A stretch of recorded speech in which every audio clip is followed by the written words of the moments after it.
Lee Min-ho's move into omniscient reader is significant because it is not just another project announcement. It is a return to cinema in a highly visible format, attached to a major webtoon property with an existing fanbase and a built-in expectation of scale.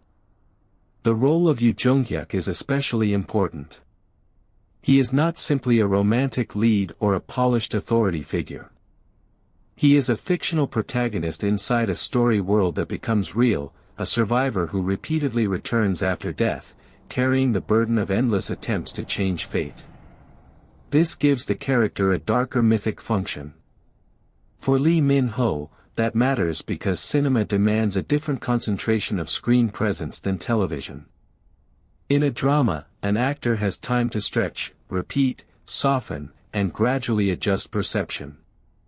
In a film, especially an action fantasy film, the impression must be sharper. The character has less time to become iconic.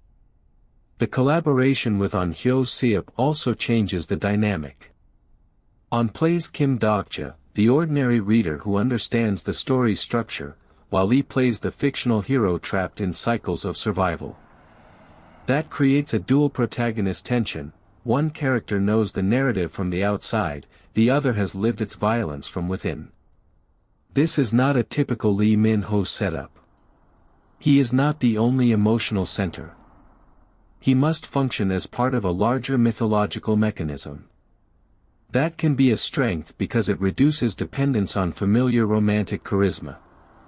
It requires physicality, severity, and a different kind of narrative authority. The risk is adaptation pressure.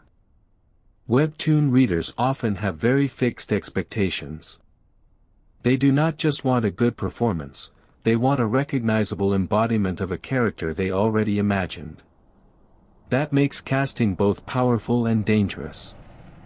If the role works, it could expand Lee Min-ho's film identity and separate him more clearly from the television romance framework.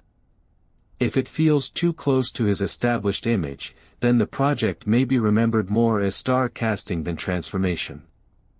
That is why Omniscient Reader is a crucial recent inflection point. It gives Lee Min-ho a chance to be read not only as a Hallyu star, but as a cinematic figure inside a large-scale genre world.